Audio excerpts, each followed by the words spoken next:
ఆయన మాజీ ఎంపీ, తాజా ఎమ్మెల్యే. ఎంపీగా ఉన్న సమయంలో తనను అక్రమంగా నిర్బంధంలోకి తోయడమే కాక టార్చర్ పెట్టారంటూ పోలీసు ఉన్నతాధికారులతో పాటు మాజీ సీఎంపై కూడా ఫిర్యాదు చేశారు. వాళ్ళందరిపై చట్ట ప్రకారం చర్యలు తీసుకోవాలని ఫిర్యాదులో పేర్కొన్నారాయన. 3 ఏళ్ల తర్వాత అందిన ఫిర్యాదుతో పోలీసులు చకచకా కేసులు నమోదు చేశారు. రఘురామకృష్ణరాజు ఈయన పేరు తెలియని వారుండరు. నిత్యం వార్తల్లో నిలిచిన వ్యక్తిగా తెలుగు ప్రజలందరికీ సుపరిచితుడు. వైసీపీ తరపున నర్సాపురం ఎంపీగా గెలిచిన రఘురామ ఆ తర్వాత వైసీపీతో విభేదించారు. రెబల్ ఎంపీగానే కొనసాగారు.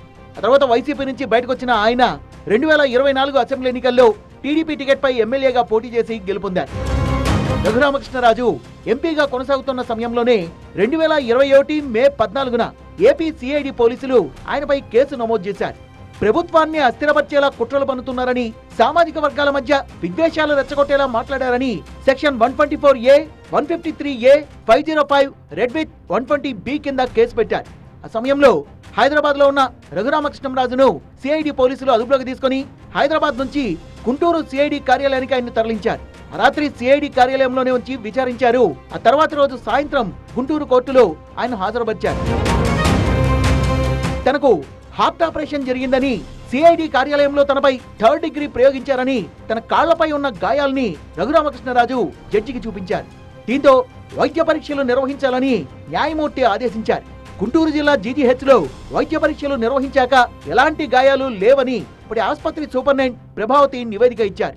దీంతో ఆయన్ను రిమాండ్ కు పంపారు. దీనిపై రఘురామ సుప్రీంకోర్టును ఆశ్రయించడంతో హైదరాబాద్ లోని ఆర్మీ ఆసుపత్రిలో తిరిగి వైద్య పరీక్షలు నిర్వహించాలని సుప్రీం ఆదేశించింది. కోర్టు ఆర్డర్ మేరకు ఆయన్ను గుంటూరు జిల్లా జైలు నుంచి హైదరాబాద్ తరలించారు.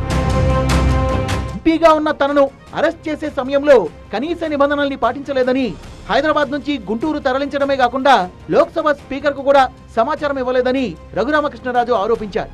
గుంటూరు సిఐడి కార్యాలయంలో తనపై అప్పటి CID chief Sunil Kumar rubber belt తో కొట్టారని, తన ఛాతీపై కూర్చొని ఊపిరాడకుండా హత్యాయత్నం చేశారని, వీటిపై దర్యాప్తు చేసి చట్టపరమైన చర్యలు తీసుకోవాలని ప్రస్తుతం ఉండి ఎమ్మెల్యే అయిన రఘురామకృష్ణరాజు గుంటూరు ఎస్పీకి ఈ నెల 10న లేఖ రాశారు.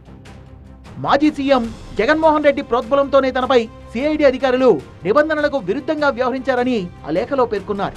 పివి సునీల్ కుమార్, పిఎస్ఆర్ ఆంజనేయులు, జగన్మోహన్ రెడ్డితో పాటు సిఐడి అధికారి విజయపాల్, జీజీహెచ్ సూపరింటెండెంట్ ప్రభావతిలపై చట్టపరమైన చర్యలు కోరుతూ మెయిల్ ద్వారా ఈ నెల 11న మరోసారి గుంటూరు ఎస్పీకి ఫిర్యాదు చేశారు. ఆయన ఫిర్యాదు మేరకు న్యాయ నిపుణుల సలహా తీసుకున్న గుంటూరు నగరపాలెం పోలీసులు 5గురిపై సెక్షన్ 120B, 166, 167, 197, 307, 326, 465, 506 రెడ్ విత్ 34 కింద కేసు నమోదు చేశారు. A1గా సునీల్ కుమార్, A2గా సీతారామాంజనేయులు, A3గా జగన్మోహన్ రెడ్డి, A4గా విజయపాల్, A5గా ప్రభావతి పేర్లను ఎఫ్ఐఆర్లో చేర్చారు. ఎన్నికల ఫలితాల తర్వాత జరిగిన తొలి సమావేశంలో ఎమ్మెల్యేలను ఉద్దేశించి తమ పార్టీ అధినేత చంద్రబాబు మాట్లాడుతూ, ప్రజలు మనకు అధికారం ఇవ్వలేదు, బాధ్యతను కట్టబెట్టారు, అందుకే మనం దాడులవి చేయొద్దని అందరికీ స్పష్టం చేశారని, తప్పు చేసిన వాళ్ళను చట్ట ప్రకారం శిక్షించాలని అన్నారని గుర్తు చేశారు. అందుకే తనపై జరిగిన కస్టోడియల్ దాడిపై పోలీసులకు ఫిర్యాదు చేశానని మీడియాతో చెప్పారు రఘురామ. తనకు తాను న్యాయం చేసుకోలేకపోతే సామాన్యులకు న్యాయం జరుగుతుందన్న నమ్మకం పోతుందని చెప్పారు. సుప్రీంకోర్టులో 3 ఏళ్లు నడిచి సాక్షాత్తు సుప్రీంకోర్టే తిరస్కరించిన కేసులో కొత్తగా ఎఫ్ఐఆర్ వేయడాన్ని ఏమనాలో మీ విజ్ఞతకే వదిలేస్తున్నా అని పోలీస్ అధికారి పివి సునీల్ కుమార్ ట్వీట్ చేయగా, ఇదే అంశాన్ని మాజీ మంత్రి పేర్ని నాని కూడా ప్రస్తావించారు. ఏముంటది ఇటువంటి తప్పుడు కేసులు కడతాకి? హైకోర్టు, సుప్రీంకోర్టు 2 కూడా ఇది తప్పు అని చెప్పి అంటే ఆరోపణ తప్పు అని చెప్పిన తర్వాత కూడా 3 ఏళ్ల తర్వాత ఎఫ్ఐఆర్ కడుతున్నారంటే మరి ఇవన్నీ ఎర్రబుక్ కేసులు అంటే ఎర్రబుక్ కేసులన్నీ కూడా ఫాల్స్ కేసులే. ఏ కేసు నిలిచేది లేదు. ఇలా అహంకారం, అహంభావం, అధికారం మదం తీర్చుకుంటాకి తప్పితే ఇది ఎందుకు పనికొచ్చే కేసులు కాదు. దీన్ని నమ్మి పోలీసు వాళ్ళు కేసు రిజిస్టర్ అంటే ఒక చిన్న సామెత ఉంది, ఎద్దు ఈనిందంటే ఘాటు కట్టేయమన్నారంటే, ఇప్పుడు ఎద్దేంది ఈనేదేంది అది ఈనదు కదా అంటే ఆలోచన కూడా లేదా ఈ పోలీసు వారికి? Minimum what was his earlier version at the first opportunity time before the magistrate by masked persons. ఇంతకన్నా ఏం కావాలా ఈ కేసులో యొక్క ఫాల్సిటీ?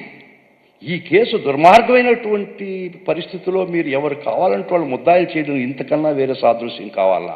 అధికార పార్టీ ఎమ్మెల్యే రఘురామకృష్ణరాజు పెట్టిన ఈ కేసు దర్యాప్తుపై సర్వత్రా ఆసక్తి నెలకొంది ఇప్పుడు.